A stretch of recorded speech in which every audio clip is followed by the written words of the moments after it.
నమస్తే, welcome to I news. America ప్రభుత్వం ఇటీవల విడుదల చేసిన ఒక నివేదిక ప్రపంచ రక్షణ రంగంలో కలకలం సృష్టిస్తోంది.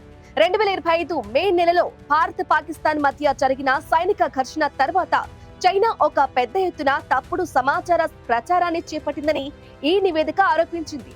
ఫ్రాన్స్ కు చెందిన పవర్ఫుల్ రాఫెల్ యుద్ధ విమానాల అమ్మకాలను దెబ్బతీయడం ఈ ప్రచార ముఖ్య ఉద్దేశం. అందుకు బదులుగా చైనా తయారు చేసిన J-35 ఫైటర్ జెట్ ను ప్రపంచ దేశాలకు అమ్మాలని చైనా ప్రయత్నించిందని అమెరికా వెల్లడించింది. ఇది కేవలం ఆయుధాల వ్యాపారం కోసం చేసిన ఫేక్ ప్రచారంగా అంతర్జాతీయ నిపుణులు అభివర్ణిస్తున్నారు.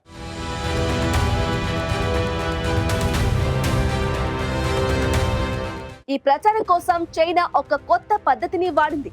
వేల సంఖ్యలో నకిలీ సోషల్ మీడియా ఖాతాలను సృష్టించి వాటి ద్వారా అసత్య వార్తలను, కథనాలను వ్యాప్తి చేసింది. అంతేకాకుండా యుద్ధంలో కూలిపోయిన విమాన శకలాల నకిలీ చిత్రాలను తయారు చేయడానికి ఆర్టిఫిషియల్ ఇంటెలిజెన్స్ సాంకేతికతను ఉపయోగించింది. ఈ తప్పుడు చిత్రాలను సోషల్ మీడియాలో పోస్ట్ చేస్తూ పాకిస్తాన్ సైన్యం చైనా ఆయుధాలతో రాఫెల్ జెట్లను కూల్చివేసిందనే అబద్ధపు కథనాలను ప్రచారం చేసింది. నిజానికి ఘర్షణలో రాఫెల్ జెట్లు చూపిన సామర్థ్యంపై సందేహాలు కలిగేలా చేసి కొనుగోలు చేయాలనుకునే దేశాలను వెనక్కి తగ్గించడమే చైనా ప్లాన్. చైనా చేసిన ఈ ప్రచారం వలన కొన్ని దేశాలు రాఫెల్ జెట్లను కొనే ఆలోచనను కూడా ఆపేశాయని అమెరికా నివేదిక పేర్కొంది.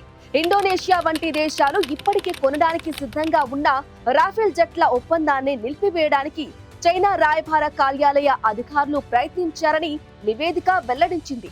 అంటే చైనా కేవలం తప్పుడు ప్రచారం చేయడమే కాకుండా తమ ఆయుధాలను అమ్మడం కోసం ఏకంగా దౌత్య సంబంధాలను కూడా వాడుకుందని స్పష్టమవుతుంది.